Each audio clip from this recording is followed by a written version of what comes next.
ये इंस्पेक्टर साहब जो शोरूम पे चक्कर लगा रखा है, इसी ने चोरी की है। वो लुच्चा 2 कौड़ी का घर जमाई अब चोरी भी करने लगा। गौतम, तुमने किसी के साथ फ्रॉड किया है क्या? मैंने कुछ नहीं सुना इंस्पेक्टर साहब, आप गलत समझ रहे हैं मुझे। इंस्पेक्टर, आपको उसे मारना है, पीटना है, आपको जो करना है आप करिए, मैं उसे छुड़ाने नहीं वाली हूँ। रुको, तुम्हारी हिम्मत कैसे हुई? बेटा अब तुम्हारा सस्पेंशन नहीं, सीधा टर्मिनेशन होगा। जानते हो तुम ये किसको लेकर आए हो यहाँ पर? तुम सबका बाप है वो बाप। ये नील का जीजा है ना, शहर के इतने अमीर खानदान का जमाई, अपनी बीवी की बर्थडे पार्टी में वेटर बन के घूम रहा है। ओ ले क्या दिन आ गए तुम्हारे, शाबाश। लगता है अपनी बीवी को गिफ्ट देने के चक्कर में ओवर टाइम कर रहा है। हाँ, ओ और भाई अभी दिखाता हूँ तुम्हें असली मजा क्या होता है। बेटा। Yes sir. इधर आ।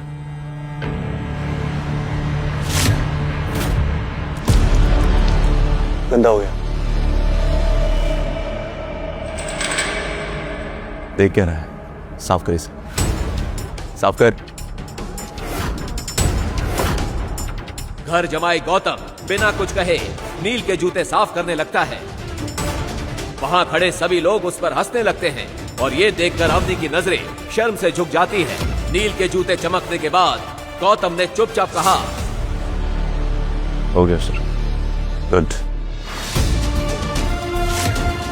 शहर के सबसे अमीर खानदान की लड़की अवनी के दादाजी ने उसकी शादी एक रहस्यमय कारण से एक बेहद गरीब और फटेहाल लड़के गौतम से करवा दी थी। अवनी ने शादी तो कर ली थी, मगर ससुराल में घर जमाई बनकर रहने वाले गौतम की इज्जत घर के नौकरों से भी बदतर थी।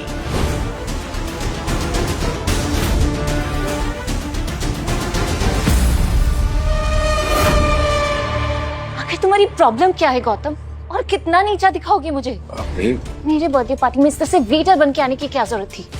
मेरे बर्थडे पार्टी में मेरा ही तमाशा बना दिया तुमने। मैं क्या करता, मुझे तो तुम्हारी मम्मी ने कहा था सबको सर्व करने के लिए।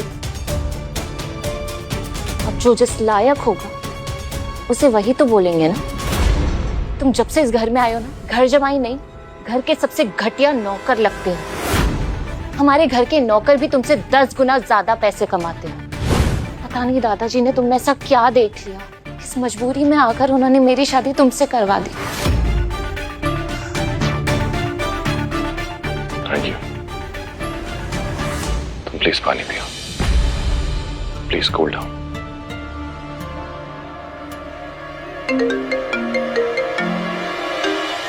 अभी ये सब हो ही रहा था, तभी गौतम के फोन पर एक कॉल आया। इन सब मुश्किलों के बीच भी उसके चेहरे पर एक अजब सा सुकून था। उसने बड़े शातिर अंदाज में अवनी को संभाला और बिना किसी हंगामे के उस पार्टी से निकल गया। अवनी गौतम के इस नए अंदाज को देखकर हैरान रह गई। वो सीधा रात को वापस आया और अपने घर के बेडरूम में पहुंचा। तुम्हें शर्म नहीं आती? सीधा कमरे में घुसाए, गवार कहीं के, निकल जाओ यहाँ से। मैं तो तुम्हारा पति हूँ ना, मुझे कैसी शर्म? लोगों को ड्रिंक पिलाते पिलाते 2-4 तुमने भी पी ली। हाँ देखो, तुम जैसा गवार ना मेरा पति हो ही नहीं सकता। तुम सिर्फ जमाने के लिए मेरे पति हो, इस कमरे में नहीं। वैसे इतनी आधी रात को तुम कहाँ से आ रहे हो? एक्चुअली मैं तुम्हारे लिए गिफ्ट लाया हूँ, तुम देखोगी तो चौंक जाओ। प्लीज रहने दो, तुम्हारी वही गिफ्ट होगी, वो कंघी बिंदी, उसके लिए नीचे कौन जाएगा? तुम चल के देखो तो एक बार, मैं इतना अच्छा गिफ्ट लाया हूँ कि तुम देख के चौंक जाओगी। प्लीज चलो। गौतम की ये बात सुनकर अवनी चौंक पड़ी। अवनी चलो ना प्लीज, अपना गिफ्ट तो देखो एक बार। चलो।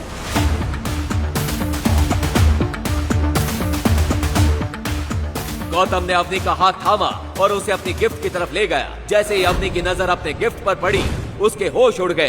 रात के अंधेरे में चमक रही एक नई लग्जरियस कार को देखकर उसे एक पल के लिए भी अपनी आंखों पर भरोसा ही नहीं हुआ। ये तो इम्पोर्टेड है, और मैंने सुना है ये कार इंडिया में चंद अमीरों के पास ही है, और इसकी कीमत 50 करोड़ है।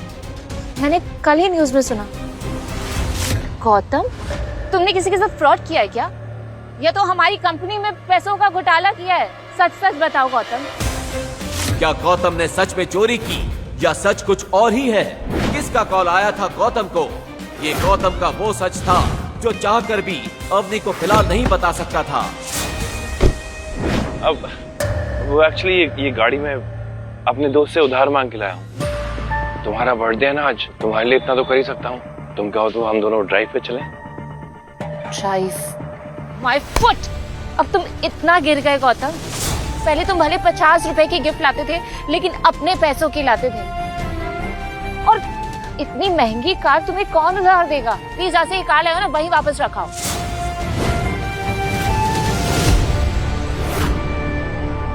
ये परफेक्ट मौका है अवनी को नीचा दिखाने का, और ये मौका मैं खुद गौतम ने लिया है। असल में अवनी की शादी के कुछ दिन बाद ही उसके दादाजी की मौत हो गई थी और अग्रवाल परिवार की हेड उसकी दादी गायत्री देवी थी। दादी गौतम को अपने अग्रवाल परिवार पर एक धब्बा समझती थी और उससे शादी करने के कारण अवनी से भी बहुत चिढ़ती थी। इसी बात का फायदा नील और शनाया उठाना चाहते थे। कल पूरे परिवार के सामने अवनी की इज्जत नीलाम होगी, बहुत मजा आने वाला है।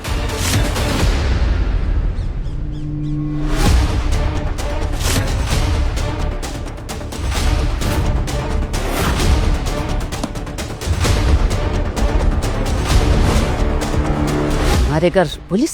अवनी अग्रवाल कौन है? उन्हें तुरंत बुलाइए। इंस्पेक्टर के मुंह से अवनी का नाम सुनकर गायत्री देवी गुस्से से लाल हो गई।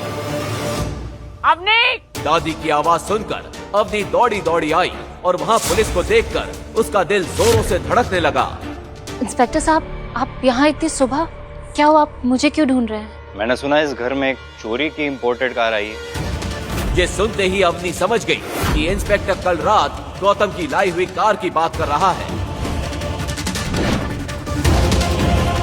हाँ, कार तो आई है, पर वो मेरा हस्बैंड गौतम लेकर आया था। हमें खबर मिली कि उस कार की कीमत 50 करोड़ से भी ज्यादा है। तो कितना कमाते हैं आपके पति महीने का?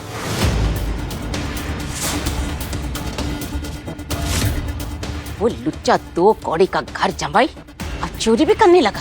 अग्रवाल परिवार के मुंह पे काला पोत दिया तुम दोनों पति पत्नी ने मिलकर। इंस्पेक्टर, इसका पति अनपढ़ है, कुछ करता धरता नहीं है। तो ऐसे बेरोजगार फटीचर और अनपढ़ आदमी के पास 50 करोड़ की कार कहाँ से आई? वो अपने दोस्त से उधार मांग कर लाया था। क्या कहा? उधार? ऐसा उस फटीचर का कौन सा दोस्त है जिसके पास 50 करोड़ की कार है? अगर है भी तो इतनी कीमती कार कौन किसी को उधार देता है? तो उसका नाम बताओ उस अमीरजादे का जिसने 50 करोड़ की कार उस 2 कौड़ी के आदमी को उधार दे दी। दादी की ये बात सुनकर अवनी के पैरों तले जमीन खिसक गई। वो समझ गई कि गौतम ने जरूर कोई गड़बड़ की है। आज तक अवनी ने इतना गिरा हुआ महसूस नहीं किया था। उसका नाम,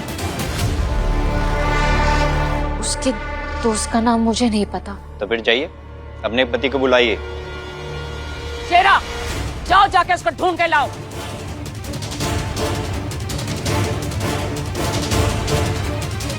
अवनी को ये सब देखकर बुरी तरह घबराहट हो गई। कहीं नहीं मिला दादी साहब।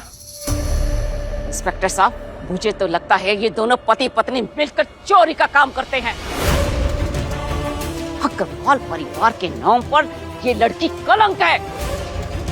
इंस्पेक्टर, लेके जाइए इसे, और जब इसका भीख मंगा पति आएगा तो मैं खुद उसे थाने लेके जाऊंगी। कांस्टेबल, ले चलो इन्हें। नहीं दादी, प्लीज इंस्पेक्टर साहब मेरी बात सुनिए। मुझे कुछ नहीं पता है, मैं चोर नहीं हूँ। आपको जो भी कहना है पुलिस स्टेशन में आके कहिएगा। ले चलो। प्लीज प्लीज दादी। अवनी की ये हालत देखकर नील और शनाया हंस रहे थे। उनके चेहरे की खुशी देखकर अवनी समझ गई कि ये सब उन लोगों का ही किया धरा है, लेकिन उन लोगों से ज्यादा गुस्सा उसे गौतम पर आ रहा था।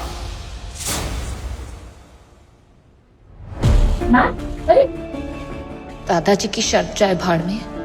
इन सब जंजाल के खत्म होते ही मैं गौतम को तलाक दे दूंगी।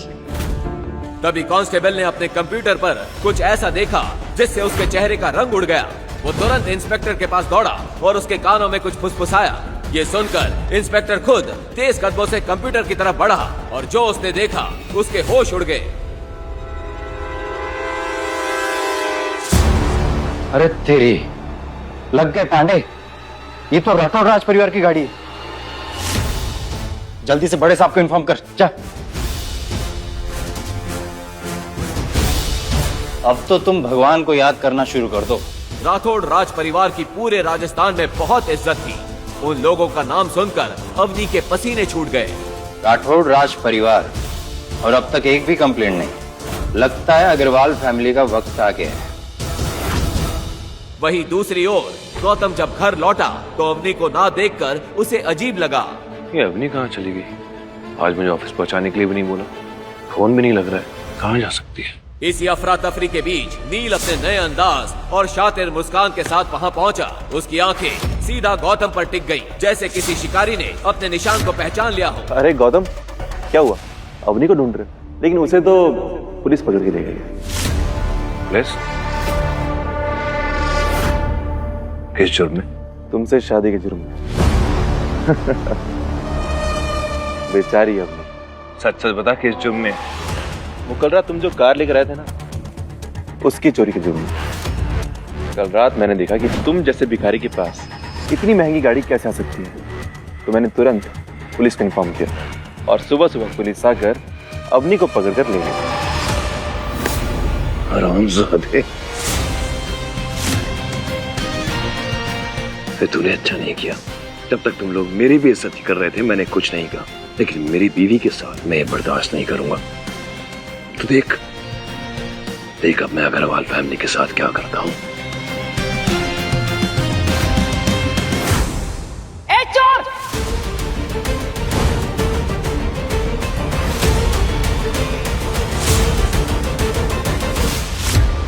नील, तू उसकी बातें क्या सुन रहा है? इसे पकड़ और थाने लेके जा। इसने हमारे परिवार को कहीं का नहीं छोड़ा है। हाँ चलो, सब चलो। तुम लोगों को भी अंदाजा होना चाहिए कि अवनी के साथ ये सब करके तुम लोगों ने कितनी बड़ी गलती करी है। और दादी साहब नील और शनाया को साथ लेकर पुलिस स्टेशन की तरफ निकल गई, जहां सच और साजिश दोनों उनका इंतजार कर रहे थे। अरे बाप रे, तुरंत अवनी मैडम को छोड़ो। हे भगवान, उन भाई बहन और उस बुढ़िया की बातों में आकर हम कितनी बड़ी भूल कर बैठे। अरे चीफ मिनिस्टर साहब का फोन था, अवनी मैडम की गिरफ्तारी पर पूरे थाने को सस्पेंड कर दिया गया है। अवनी मैडम, हमें माफ कर दीजिए मैम, आप चीफ मिनिस्टर साहब से कहकर हमारी नौकरियां बचा लीजिए, नहीं तो हमारा परिवार भूखा मर जाएगा। मैडम माफ कर दीजिए। अब इंस्पेक्टर साहब, मैं कैसे कर सकती हूँ? मैं चीफ मिनिस्टर को जानती भी नहीं हूँ। अवनी मैडम, शायद आप नहीं जानती होगी, पर आपके पति जानते हैं। चीफ मिनिस्टर साहब ने खुद कहा कि आज वो जो कुछ भी है सिर्फ और सिर्फ आपके पति की वजह से। मैम, मुझसे बहुत बड़ी भूल होगी, प्लीज माफ कर दीजिए। अपने आप को मार रहे तो माफ कर दीजिए मैम, माफ कर दीजिए। अभी ये सब बात चल ही रही थी कि नील गौतम के साथ थाने पहुंच गया। उनके साथ दादी साहब भी थी। ये सब क्या हो रहा है? अरे इंस्पेक्टर, मैं चोर जमाई को पकड़ के लेकर आई हूँ, देखिए। इंस्पेक्टर की नजर जैसे ही गौतम पर गई, वो चौंक गया और गौतम के सामने जाकर झुक गया। आप छोटे को, आप छोटे हुकुम ऐसे? ओ इंस्पेक्टर, चोर को हुक्म क्यों कह रहे हो? अरे चुप कर बुढ़िया। मैं एक बार चीफ मिनिस्टर साहब के यहाँ पर सिक्योरिटी में लगा था, तो मैं इससे मिल चुका हूँ।